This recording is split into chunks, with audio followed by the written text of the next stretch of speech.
నమస్తే.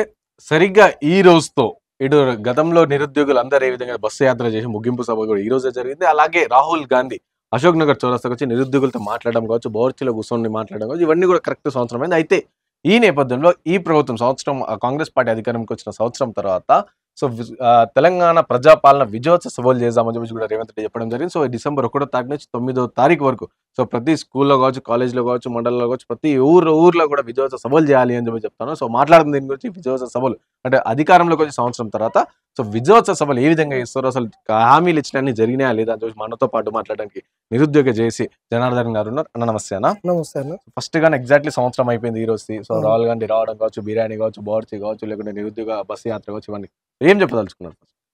ఇది అన్న మన హ్యాబిట్స్ లో ఉన్నటువంటి నీ ఏదైతే అమరవీరుల స్తూపం ఉందో అమరవీరుల స్తూపం దగ్గర నుంచి మేము అందరం వెళ్ళి నిరుద్యోగ బస్సు యాత్రను ప్రారంభించి ఈ పోయిన సంవత్సరం నవంబర్ 15వ తారీఖు నాడు ప్రారంభించి 25వ తారీఖు నాడు ముగించినాం.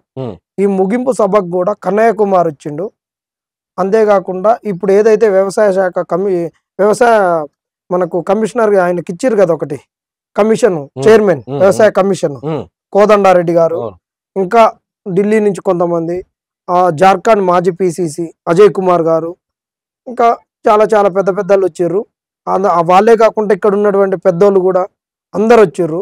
అందరు వచ్చి మాకు అందరికి దిగుతుంటే శాలువాలు కప్పి సన్మానాలు చేసి, మీరు చేసినటువంటి కార్యక్రమం చాలా గొప్పది, దేశంలో ఇది అత్యంత కీలకమైనటువంటి, ఇంతవరకు నిరుద్యోగులు ఎక్కడ బస్సు యాత్ర చేయలేదు, ఒక ప్రభుత్వం దిగిపోవాలి, ఇంకో పార్టీని గద్దెనెక్కించాలనేటటువంటి ఒక సంకల్పంతో చేసినటువంటిది మీరు ఒక్కళ్ళే అని పొగిడిర్రు.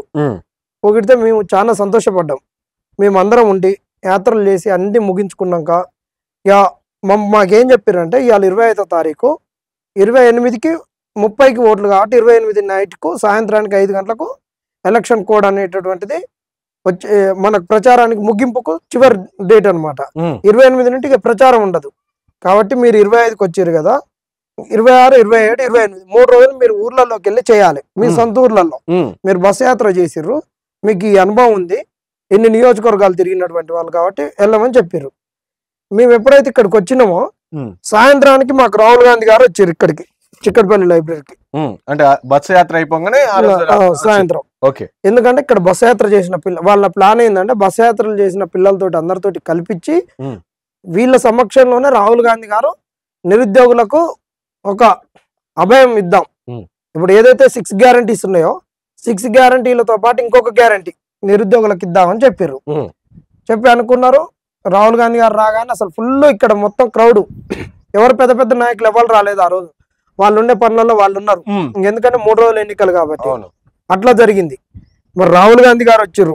రాహుల్ గాంధీ గారు వచ్చి ప్రియాంక గాంధీ గారు ఆ రోజు మాకు చెప్పినటువంటి ఈ హామీలను అన్నింటినీ కూడా మళ్ళీ ఒక్కసారి చెప్పిండు. అంటే ముందే ప్రియాంక గాంధీ సెప్టెంబర్ లో, గత సంవత్సరం సెప్టెంబర్ లో ప్రియాంక గాంధీ గారు యూత్ డిక్లరేషన్ ఇచ్చింది. యూత్ డిక్లరేషన్ ఇచ్చిన హామీలన్నీ మేము నెరవేరుస్తాం. మరీ ముఖ్యంగా టీజీపీఎస్సీని ప్రక్షాళన చేస్తాం, యూపీఎస్సీ లెక్క మారుస్తాం, టీజీపీఎస్సీ కనీసం ఒక 300 నుండి 500 మంది స్టాఫ్ ఉండేటట్టు చేస్తాం. ఇప్పుడు ఉన్నటువంటి 80,000 ఉద్యోగాలు కాకుండా ఇంకా 2 లక్షల ఉద్యోగాలు ఒక్క సంవత్సరంలో మా చెల్లె చెప్పినట్టు ఇవన్నీ నింపిస్తామని చెప్పిర్రు వీళ్ళు.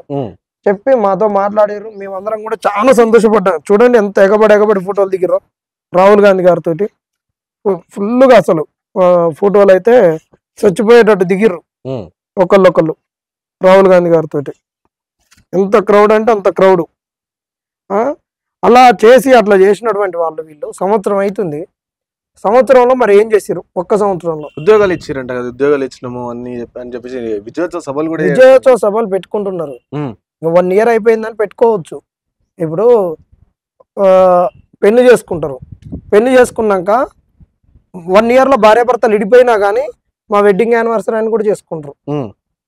సమాజంలో లోకో కావద్దని మళ్ళీ ఇద్దరు కలిసి ఉండరు. ఇద్దరు, అమ్మాయి తల్లిగారింటికాడ ఉంటది, అబ్బాయి వాళ్ళ ఇంటికాడనే ఉంటారు. ఇద్దరు డైవర్స్ అప్లై చేస్తారు. కానీ సమాజంలో 1 ఇయర్లోనే చులకన అవుతామని ఇద్దరు వెడ్డింగ్ యానివర్సరీ చేసుకుంటారు. ఇది కూడా అట్టనే ఉందన్నమాట. వాళ్ళు ఏం సాధించకున్నా చేయకున్నా కానీ వీళ్ళు మేమేదో చేసినామని ప్రజలలో చెప్పుకోవాలని పోతున్నారు. ఇవన్నీ ఒట్టి ఏం చేయకుండా చెప్పుకునేటటువంటి ఒక వీళ్ళకి ఇచ్చేటటువంటి సెల్ఫ్ డిక్లరేషన్ ఫామ్ల పైన వీళ్ళ సంతకాలు పెట్టుకొని మేము అన్ని చేసినాం అని చెప్పుకునేటటువంటి ఒక పుణ్యగండు మాటలు. ఆ రోజు కేసీఆర్ నెట్టన్నాము, ఆ రోజు మీరు చెప్తే మేము పోయి తిట్టినాము. కొన్ని వాళ్ళు చేయలేదు, కొన్ని చేసిర్రు తెచ్చిన పార్టీ. ఇప్పుడు మీరు కూడా మీరు ఏ సమాజానికి ఇచ్చినటువంటి హామీలన్నీ కాదు, కేవలం నిరుద్యోగులకు ఇచ్చినటువంటివి. మీ చెల్లె ఇచ్చినటువంటి డిక్లరేషన్, యూత్ డిక్లరేషన్ లో ఇల్లే చూద్దాం. ఇల్లా honouring job for family member of every Telangana మ్యాట్రియాట్ 25,000 ఇస్తున్నారు మంత్లీ చనిపోయిన కుటుంబాలకు, తెలంగాణ అమరవీరులకు తల్లిదండ్రులకు. దాని తర్వాత ఈ చనిపోయిన వాళ్ళ తల్లిదండ్రులకు ఫ్రీడమ్ ఫైటర్స్ స్టేటస్ ఇస్తూ ఉంది.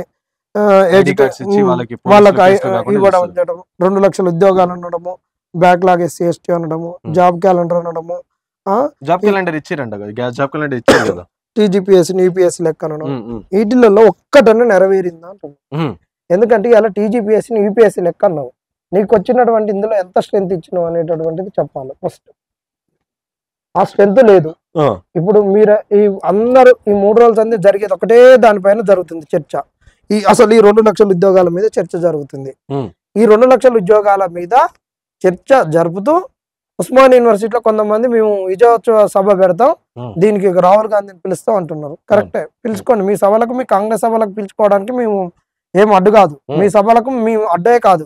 కానీ నిరుద్యోగ లోకానికి ఇచ్చినటువంటి హామీని నెరవేర్చక ముందు నెరవేర్చినవని మీరు సభలలో చెప్పుకుంటారే, దానికే మేము మీకు హడ్డు. 2 లక్షల ఉద్యోగాలు అంటున్నావు. ఇవాళ మీరు ఇచ్చినటువంటి దాంట్లో 50,000 ఉద్యోగాలు మేము నింపినాం అంటున్నారు. 10 నెలల్లో నెలకు 5,000 లెక్క నింపినాం అంటున్నారు. నువ్వు ఇక్కడ ఏమన్నా సంవత్సరానికి 2 లక్షల ఉద్యోగాలు అన్నావు. మరి అవి ఆ ప్రభుత్వం ఇచ్చింది, ఈ ప్రభుత్వం ఇచ్చిందో ఫస్ట్ ఒక 2 సెకండ్లు పక్కన పెడదాం. కానీ 2 లక్షల ఉద్యోగాలను నువ్వు 50,000 ఉద్యోగాలతోటి విజయోత్సవ సభ పెట్టుకోవడం ఏంది? ఇంకా 1,50,000 ఉద్యోగాలు ఎడిపోయినాయి. ఫస్ట్ చర్చ దాని మీద జరగాలి. దాని మీద జరిగినాక నెక్స్ట్ ఏం జరగాలంటే, ఈ 50,000 ఉద్యోగాలు నీయా ఆయనయా? ఈ 50,000 ఉద్యోగాలలో ఆయన ఎన్ని ఉంటే నీ ఎన్ని ఉన్నాయి? ఆయన ఉన్న ఉద్యోగాలను ఆయన ఎందుకు నింపుకోలేకపోయినా నువ్వెందుకు నింపినావు? ఇప్పుడు ఈయన ఇచ్చిన ఉద్యోగాలు 10,000 ఉద్యోగాలు, టీచర్స్, హెల్త్ డిపార్ట్మెంట్ అన్ని కలిపి 10,000 ఉద్యోగాలు, 40,000 ఉద్యోగాలు వాళ్ళు ఇచ్చినాయి. నోటిఫికేషన్ వాళ్ళు వేసారు, పరీక్షలు కూడా వాళ్ళు పెట్టారు. ఎగ్జాంపుల్ గ్రూప్ 4 మొన్న రిజల్ట్ ఇచ్చిండు. ఈ గ్రూప్ 4 రిజల్ట్ లో ఏం జరిగిందంటే, ఆ రోజు బల్మూరి వెంకట్ గారు కేసు వేయమని అందరికి చెప్పేసి మమ్మల్ని పోలీస్ స్టేషన్లలో పంపించిండు. అదే రోజు ఆయనకు సీట్ రాలేదు. సీట్ రాలేకపోయేసరికి ఆయన పర్షాన్లో ఆయన పడ్డాడు. ఇక నాకు సీట్ రాలేదు, ఈ కాంగ్రెస్ నన్ను దేకుద్దో అసలు వస్తుందో రాదో. ఒక్క నుంచి ఆయనకు వేరే పార్టీ పెద్ద ఆఫర్ ఇస్తున్నది, అది కూడా చెప్పిండు. నేను కనుక ఆఫర్ కు తలొగ్గితే 3 తరాలు బతుకుతాయని చెప్పిండు. మేము ఇటు బస్ యాత్రకు పోతున్నాం, అప్పుడు ఆయన పరిస్థితి అది. నెక్స్ట్ కేసు పెట్టమని చెప్పిండు, ఒక వీడియో చేసిండు, అశోక్ సార్ దాంట్లో అప్లోడ్ చేసిండు. ఇది గ్రూప్ 4 అనేటువంటి చాలా తప్పు. గ్రూప్ 1 లెక్కన ఇది రద్దు అవుతుంది, ఈజీగా రద్దు అవుతుంది. ఆయన కింద అసలు గ్రూప్ 1 కేసు వేసి కొట్లాడి క్యాన్సల్ చేయించిన నర్సింగ్ అని ఒక అతను ఉంటాడు, అడ్వకేట్. ఆయన అసలు ఫస్ట్ కేసు వేసింది. ఆయన వేసి కొట్లాడుతుంటే వీళ్ళు వచ్చేది అనమాట, ఈయన మెన్షనింగ్ చేయమనేది. ఇక ఆయన వివేక్ టంకాన్ని తీసుకురావడానికి వీళ్ళు రేవంత్ రెడ్డి కలిసి ప్లాన్ చేసి తీసుకొచ్చారు. గిరిధర్ రావుకేమో ఏజీ ఇస్తానియలేదు, ఇక్కడ ఉన్నటువంటి నరసింహరావుకేమో ఏదన్నా ఒక మంచి పొజిషన్ ఇస్తాం, జీపీ ఇస్తాం అని చెప్పేసి ఈయనకు గుడి ఇవ్వలేదు. ఆ క్రమంలో ఈయన అలా తోచుతున్నాడు. ఆయన నరసింహరావు గారు చెప్పిండు ఆయనకు కూడా నువ్వు కేసు వేయమని. ఎన్నికల నుండి వేయలేదు. ఎప్పుడైతే కాంగ్రెస్ వచ్చిందో దాని మీద పిటిషన్ పక్కన వేసిండు. మరి అది తప్పే కదా. అదే నీ కాంగ్రెస్ వస్తే నువ్వు పోనీయపోదు కదా. ఇప్పుడు కొంతమంది పిల్లలు అడిగితే కాంగ్రెస్ వాళ్ళకి చెప్తున్నారు చాలా మందికి, అన్న 1 year లో మీరు ఇంత వ్యతిరేకత కూడగట్టుకున్నారు, బీఆర్ఎస్ కూడా ఇంత వ్యతిరేకత కూడగట్టుకోలేదు, మరి మీరు ఇట్టనే ఉంటే నెక్స్ట్ మీకు గవర్నమెంట్ రాదు అంటే మీకు చాలా ఇబ్బందులు అయితే అంటే, మరి నెక్స్ట్ మేము కూడా చూస్తాం కదా ప్రభుత్వం ఎట్ట చేస్తుందాం ఉద్యోగాలు, మాకు లేదా తెలివి, మేము కూడా చేస్తాం అని అంటున్నారు. అంతేగాని ఉద్యోగాలు ఇస్తాను అంతా అనట్లేరు. ఇప్పుడు వాళ్ళకు కూడా అర్థమైపోయింది వాళ్ళు ఏం చేయలేదు అనేది అర్థమైంది. అంటే ఇప్పుడు ఆ రోజు వాళ్ళ తత్వం చూడ్రి, ఆ రోజు వాళ్ళ అధికారంలోకి రామని చెప్పేసి మమ్మల్ని ఉపయోగించుకున్నారు. ఎప్పుడైతే అధికారంలోకి వచ్చారో మేము ఉద్యోగాలు ఇవ్వాలని చెప్పి ఇచ్చుకున్నారు. ఖచ్చితంగా వీళ్ళే కనుక రాకుండా ఉండింటే ఆ ఉద్యోగాలను నింపనిచ్చేటోళ్ళ కాదు కదా. ఖచ్చితంగా కేసులు వేసి ఉంచేటోళ్ళే కదా. అదొకటి. జైలు మీద కేసులు వేసారు వీళ్ళు. జేఎల్ మీద క్వశ్చన్ పేపర్లల్లా క్వశ్చన్లు లేకుండా ఆన్సర్స్ వచ్చినాయి, వాటి మీద వేసారు. ట్రాన్స్లేషన్ తప్పులు, దాని మీద కేసులు వేసారు. వీళ్ళు రాగానే వెనక పడేసారు. జైల్లో భారీ ఉద్యోగాలు ఇలా 8,000, అల్ల ఒక 10,000, 18,000. ఎస్ఐ కానిస్టేబుల్ వీళ్ళే 46 జీవోలు వేయించారు కదా. 46 జీవోలు సుప్రీంకోర్టులో ఏం చేస్తా ఉన్నారు కదా. ఒకళ్ళే 46 జీవో రద్దన్నారు, ఒకళ్ళే నోటిఫికేషన్ ఛాలెంజ్ చేసారు. నోటిఫికేషన్ ఛాలెంజ్ చేస్తే అది ఎగిరిపోయేది. అది సుప్రీంకోర్టులో అడ్వకేట్లను పెట్టేసి అక్కడి నుంచి తీసుకొని విత్డ్రా చేసుకొని కేసులంతా విత్డ్రా చేసుకొని భయపెట్టి చర్య చేసుకొని ఇక్కడ తీసుకొచ్చారు.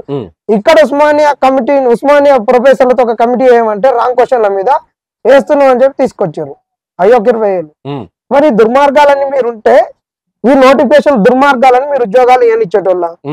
మరి వాళ్ళు పెట్టిన పరీక్షలు వాళ్ళు పెట్టిన దాంట్లో లోపభూయిష్టం ఉందని చెప్పి మమ్మల్ని రెచ్చగొట్టి మమ్మల్ని బస్సు యాత్రలు చేపించి ఈ రోజు మీరు ఏ విధంగా ఆ ఉద్యోగాలు అదే ఉద్యోగాలను ఇచ్చిరు చెప్పరు. అట్లా వాళ్ళు ఆ ఉద్యోగాలన్నిటిని వీళ్ళుంటే ఖచ్చితంగా ఉంటే వాటిని నిలిపేసేటోళ్ళు. ఆ తప్పుల తడకలు ఉన్నటువంటి వాటిని అట్టనే మొత్తం ఉద్యోగాలను నింపారు. ఆ ఉద్యోగాలు అట్ట నింపారు. గ్రూప్ 1 క్యాన్సిల్ ఎట్లా చేసిర్రో అన్నిటి క్యాన్సిల్ చేయడానికి ఆ రోజు వీళ్ళు పెట్టుకున్నారు. కొట్లాడేట ఆయన నర్సింగ్ అడ్వకేట్ నర్సింగ్ రావు, దానికి ఫండింగ్ అది చూడడము, స్టూడెంట్స్ రెచ్చగొట్టడానికి స్టూడెంట్స్ దగ్గరికి రావడమో బల్మూరి వెంకట్, ఇక శ్రీధర్ బాబు, ఇప్పుడు మల్లు రవి, రియాజు, ఆ శ్రీధర్ బాబు, వీళ్ళందరూ అశోక్ నగర్ తిరిగేటోళ్ళు అనమాట. ఇప్పుడు ఖచ్చితంగా వాళ్ళు వచ్చి ఉంటే ఆ ఉద్యోగాలు ఇవ్వకపోవు. ఆ ఉద్యోగాలను ఎందుకు ఆపిర్రు, అప్పుడు ఎందుకు తప్పులు ఉన్నాయని చెప్పి నిరుద్యోగులకు చెప్పిర్రు. ఈ రోజు మీరు రాగానే ఆ తప్పులన్నీ ఒప్పులు ఎట్లయినాయి అది చెప్పాలి. ఈ 50,000 ఉద్యోగాలు ఫస్ట్ చర్చ జరగాల్సింది ఇది. ఇంకా 150,000 ఉద్యోగాలు ఎటుపోయినాయని అడుగుతున్నావు రేవంత్ రెడ్డిని. నువ్వు ప్రియాంక గాంధీ ఇచ్చిరు కదా, ప్రియాంక గాంధీ గారు దీనికి సమాధానం చెప్పాలి. ఎక్కడ పడితే అక్కడ మీరు వాగ్దానాలు చేయడం కాదు. మీ కుటుంబం వచ్చింది కాబట్టి ఇచ్చింది కాబట్టి మీ వాగ్దానాలను నమ్మినము, నీ వాగ్దానాలను నమ్మే మేము ఓటేసినాము.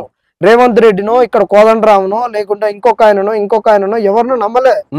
ఎందుకంటే కాంగ్రెస్ కు అసలు ఎవరు నమ్మరు. ఇక్కడ ఇలా అంతా ఒక చీలగాని మూట అనుకున్నారు. అనుకోండి 2 సార్లు గెలవనీయలే.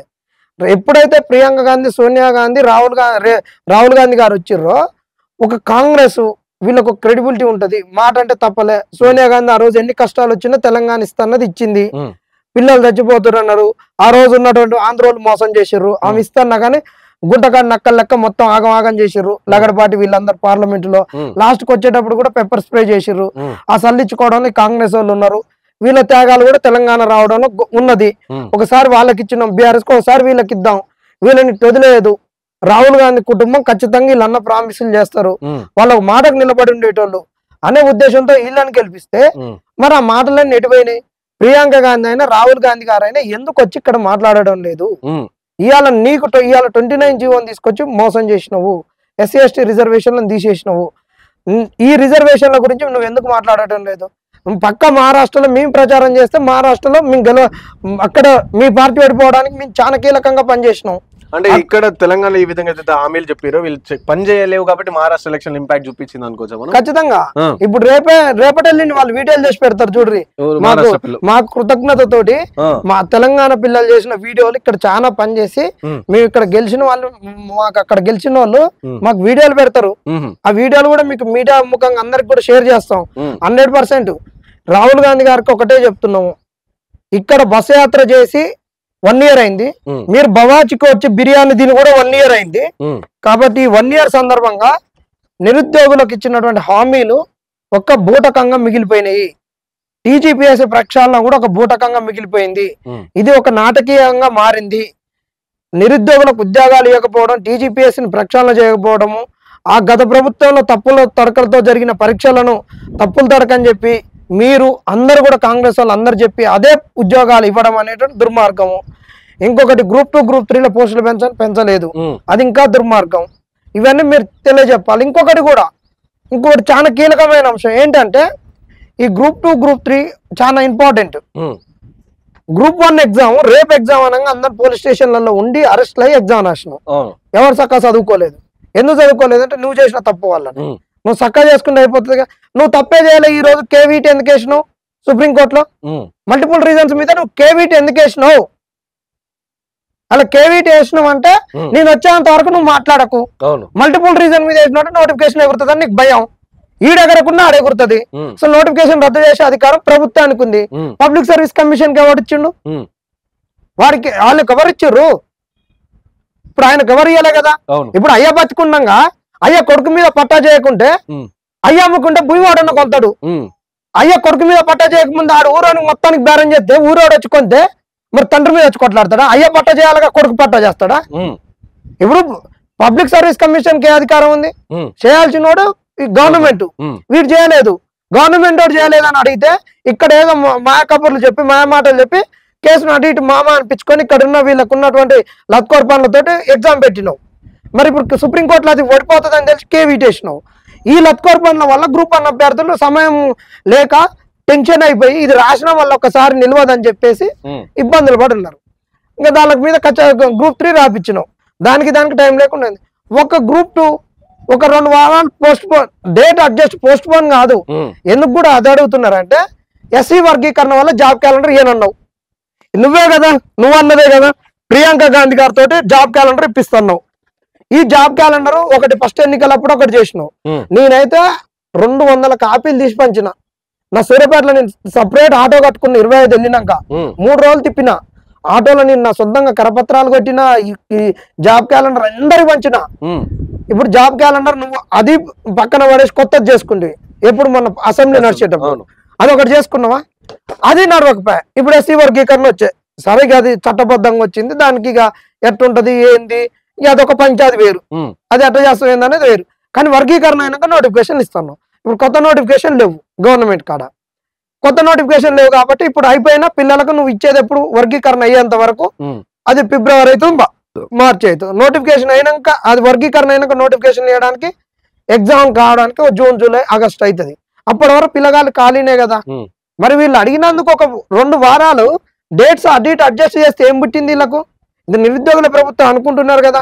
మరి అలాంటివి కూడా చేయరు వీళ్ళు. ఎలాంటి దుర్మార్గులు!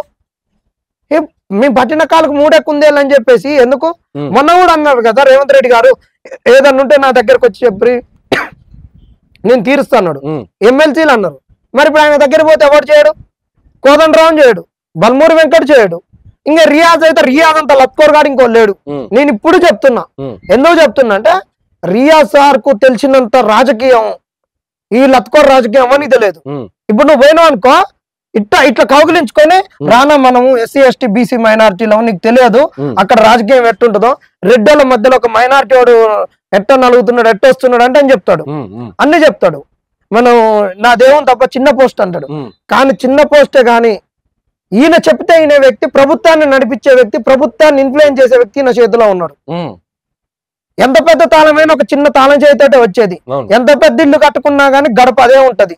ఓ 10 అంతస్తులు పెట్టినావు అని 10 అంతస్తులకు ఒకటే గడప పెట్టాం. ఎంత పెట్టాలో అంతే ఉంటది. ఏ గడప ఏ ఇంటికి ఆ గడపే ఉంటది. అంతే కదా. ఈయన కూడా అంతే. ఈయన చేతులు ఎవరు ఉన్నారంటే వేమనరేందర్ రెడ్డి ఉన్నాడు. ఈయన ఏది చెప్తే అది. నేను లిటరల్ గా చూసిన, మేము ఆయన దగ్గర వేమనరేందర్ రెడ్డి కాడికి పోతే ఆయన మీద ఇట్లా వేసుకొని నా ప్రాణం నా ఆత్మ నిట్టు అన్నాడు. ఎన్ని రోజులు చెప్తారా రియాజ్ నిట్టు అని చెప్పేసి కలిసి వచ్చిన, ఉదయం కలిసి వచ్చిన సాయంత్రానికి గ్రంథాలయ సంస్థ చైర్మన్ ఇచ్చిండు. ఈయన ఏం చేస్తాడు తెలుసా? 1:100 వద్దని చెప్పిండు. మేము కోదండరాం సార్ కాడికి పోతే ఈయన ఇన్స్టిట్యూట్ లా అది కాదకూడదంటే నేను గట్టిగా అంటిచ్చి వనికి నెక్స్ట్ కోదండరాం సార్ కాడికి పోదాం అంటే ఆయన లేకుండా నెక్స్ట్ డే శ్రీధర్ బాబు కాడికంటే లేడు. కోదండరాం సార్ కాడికి పోగానే ఈయన ముందే ఏమంటాడు తెలుసా? సార్ 1:100 కాదు కదా, పోయి వేస్ట్ కదా, గ్రూప్ 2 పోస్ట్ పోన్ అంటే అవుతుంది కానీ 1:100 కాదు కదా అన్నాడు. ఈయన 1:100 కావద్దని ఈయన పోస్టులు పెంచితే కూడా అంటే ఈయనకేం ప్రాబ్లం అంటే ఈయనకి 1:100 ఈయన ఇంకా వాళ్ళ దగ్గర ఈయనకు ఒక మేధావితనం ఉన్నది. ఈయన అసిస్టెంట్ ప్రొఫెసర్ అని, ఈయన నిరుద్యోగులను అందరినీ వేసుకొని తిరిగిండని, నిరుద్యోగులతోటి ఈయనకు మంచి సంబంధాలు ఉన్నాయని ఈయన చెప్తా అన్ని తెలుస్తుందని. ఇప్పుడు మనిషిని ఇట్లా చీర్చి ఏ అవయానికి అది ఉంటది కదా, కోసి మనిషిని కోసి అన్న అవయాన్ని పరిశీలిస్తారు కదా. ఇంటర్లో మనకు డిసెక్షన్ బాక్స్ తోటి అన్ని కట్ చేసి చూస్తాం చూడు. అట్లా ఈయన ఏంటంటే 30 లక్షల మంది నిరుద్యోగుల మెదడులని ఈయన అన్నిటిని పలగదీసి నిరుద్యోగుల మనస్తత్వాన్ని ఈయన చదివిండు. ఈయన పర్స్పెక్టివ్ ఎడ్యుకేషన్ డిఎస్సి లో కూడా సైకాలజీ చెప్పిండు. ఈయన అపరమేధావని ఈయన వాళ్ళు అనుకుంటారు, కానీ ఈయన మేధావితనం ఉంది.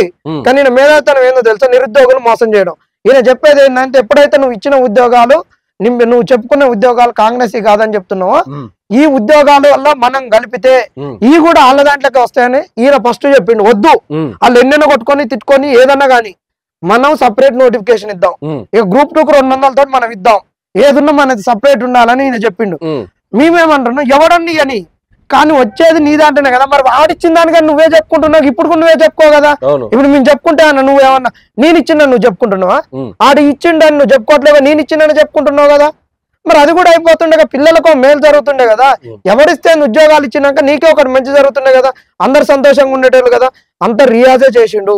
ఇట్ట వీళ్ళందరూ కూడా ఉద్యోగులను నిరుద్యోగులను ముఖ్యంగా మోసం చేయడంలో ఇప్పుడున్న బల్మూరి వెంకట్ది పాత్ర ఉంది, రియాజ్ గారిది ఉంది, కోదండరామ్ అయితే ఇక ఘోరంగా అంటే ఘోరమైనటువంటి ఈయన పాత్ర ఎంత ఘోరం అంటే ఈయన ఏం లేదు, కన్నలలో ఈ రాజ్యాన్ని కాపాడుకోవాలని చూస్తున్నాడు.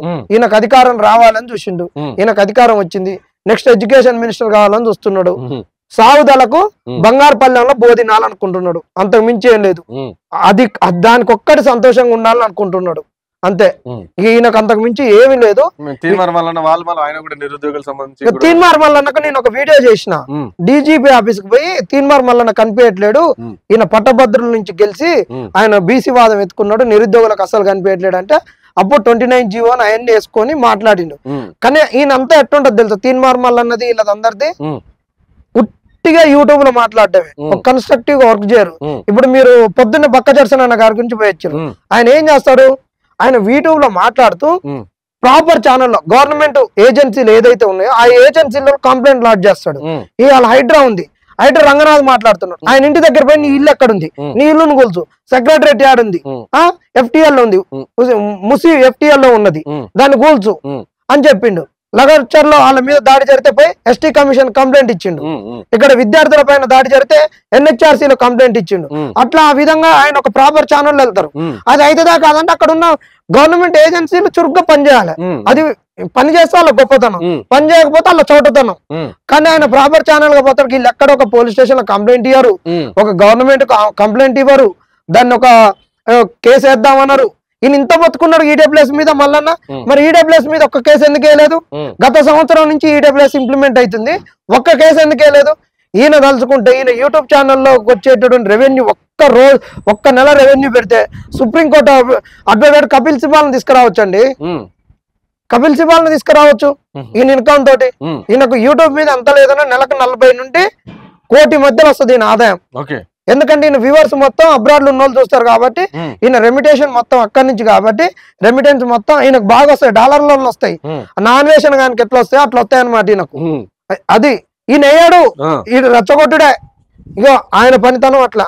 ఇక మాట్లాడమని ఆయనకు సొంత యూట్యూబ్ ఛానల్ ఉంది కాబట్టి ఈ మొత్తం నైట్ తెల్లారిందాకా చేసుకున్న పని మొత్తం మార్నింగ్ మొత్తం అది అంతా అయిపోయేంత వరకు కళ్ళ ఊసులు అంతా తూడ్చుకుంటూ మాట్లాడతాడు. మళ్ళీ ఇట్లా నిరుద్యోగులందరూ అంటే గత ప్రభుత్వం చేసిందని మీరు బస్సు యాత్ర చేయండి, ఈ ప్రభుత్వం చెప్పింది, ఈ ప్రభుత్వం వచ్చినాక మళ్ళీ మిమ్మల్ని ఎమ్మెల్యే గెలిపించిన ఎమ్మెల్సీలు కావచ్చు, ఇక్కడ కొందరు ఇట్లా వీళ్ళందరూ కూడా మళ్ళీ మోసం చేస్తారు. మరి ఇట్లా మళ్ళీ నిరుద్యోగుల పరిస్థితి ఎట్లా తెలంగాణలో? ఈ మోసాలు చేస్తున్నారు కాబట్టి నెక్స్ట్ ఒక ప్రాపర్ గా ఆలోచిస్తున్నాం. ఈ గ్రూప్ 2 ఎగ్జామ్ అయిపోయినాక ఏదైనా నెక్స్ట్ ఎన్నికల వరకు నిరుద్యోగులన్నిటి లోకల్ బాడీ అన్ని లోకల్ బాడీలో కూడా ఒక అష్యూరెన్స్ ప్రతిపక్షాల నుంచి తీసుకోవడమా, లేకుంటే మేమే పోటీ చేయడమా, మా గురించి ఎప్పటికప్పుడు అసెంబ్లీలో మాట్లాడుతందుకు, మా మీద కేసులు అయితే వాటి కేసులకు వాళ్ళే లీగల్ పూచికత్తుండి తీసుకొచ్చి బెయిల్ తెస్తందుకు, ప్లస్ మా తరపున మేము ఎన్నాళ్ళు కొట్లాడతాం, వాళ్ళు కొట్లాడాలి ప్రతిపక్షాలు. ఇప్పుడు మేము చదువుకోవాలి, మేము కొట్లాడుకొని చేసుకొని మేము టైం వేస్ట్ ఎందుకు, వాళ్ళు ఉండాలి. మేము చేస్తే రాజకీయాలు అంట కడతారు.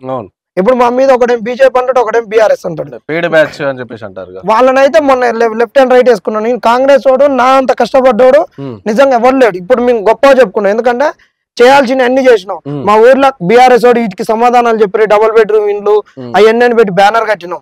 మా అమ్మ కాళ్ళు మొక్కి కాంగ్రెస్ కు ఓటేయమని చెప్పినాం. నేను బస్సు యాత్రలో కాళ్ళు మొక్కి అడిగినాం. ప్రవళిక చనిపోయినప్పుడు పోయి ఆడ నైట్ మొత్తం ఉన్నాం. నేను ఇంకొక అబ్బాయి మా సూర్యపేట అబ్బాయి గౌసు ఇంకో 3-4 చాలా యాక్టివ్ గా పనిచేసినాం ఆడ. దాని తర్వాత నెక్స్ట్ ఇక్కడ ప్రవళిక మరణం అయిపోయినాక ఇక్కడ కోతులు రాలి. దాని తర్వాత ఇంకా ఆ రోజు కానిస్టేబుల్ ఉద్యోగాలు రాకుండా చనిపోయిన ముదిరాజు బిడ్డలకైనా దేనికైనా ప్రతిదీ ఒక స్టేట్ వైడ్ ఇష్యూ చేయడానికి. ఆ రోజు కేటీఆర్ అన్నప్పుడు అమ్మాయి రాలేదన్నందుకు, ఏ ఎగ్జామ్ అప్లై చేయలేదనుకో వాళ్ళ తల్లి తీసుకొచ్చి చెప్పించినందుకు అన్ని ఆ రోజు చాలా స్టేట్ వైడ్ చేసిన నియోజకవర్గంలో అక్కడ స్థానిక ఎమ్మెల్యే చేసిన తప్పును కూడా అన్ని తీసుకొని పోయినావు. మరి ఆ రోజే నేను మరి కాంగ్రెస్ ఏజెంట్నా?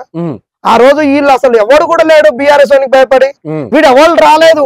అసలు వస్తుందో రాదో నెక్స్ట్ మాకెందుకు నాయన రేపేదో మాకు నామినేట్ ఇస్తాడు కేసీఆర్, ఇంకా మా రాజకీయ భవిష్యత్తు శూన్యం, మా కొడుకులకు ఏదైనా వ్యాపారాలు ఇస్తారు, కాంట్రాక్ట్లు ఇస్తారు, మేము బతకొచ్చు అని వీళ్ళు అనుకున్నారు. కానీ మేము ఎప్పుడు అట్లా అనుకోలేదు. మాకు కేసీఆర్ నుంచి కాదు, ఎవరి నుంచి కూడా మాకు కాంట్రాక్టులు కాదు, మాకు పైసా కాదు, ఏది అనుకోలేదు. ఇలా మాకు సాంబరావు మోహన్ రెడ్డి వాళ్ళు అసలు మాట్లాడతారు, మాకన్నా ఎక్కువ కొట్లాడిండా? ఎప్పుడు కొట్లాడిండు? కలో సుజాత మాట్లాడుతుంది, మాకన్నా ఎక్కువ ఏడ కొట్లాడి చేసిర్రు చెప్పాను. నిరుద్యోగుల కన్నా ఎక్కువ, మాకన్నా ఎక్కువ వ్యతిరేకతను ఎలక్షన్ కు సంవత్సరం ముందు నుంచి గట్టిగా పార్టీ పనిచేయాలి. అప్పుడు గెలుపోవటంలో నిర్ణయించేది ఈ చెరువు మీద కొంగలు ఆ చెరువు మీద పోయేది అప్పుడే అనమాట. అదును చూసి పదును పెట్టాలంటారు చూడు, అదునులో ఆందాలు వేస్తే మూరేడు కంకి పెడుతుందంట. అట్టా ఎలక్షన్ ముందు ఒక సంవత్సరం పనిచేయాలి. మీరు సంవత్సరం ముందు కాదు 9 ఏళ్ళు మీరు ఏమన్నా ప్రతిపక్షంగా కొట్లాడిరా?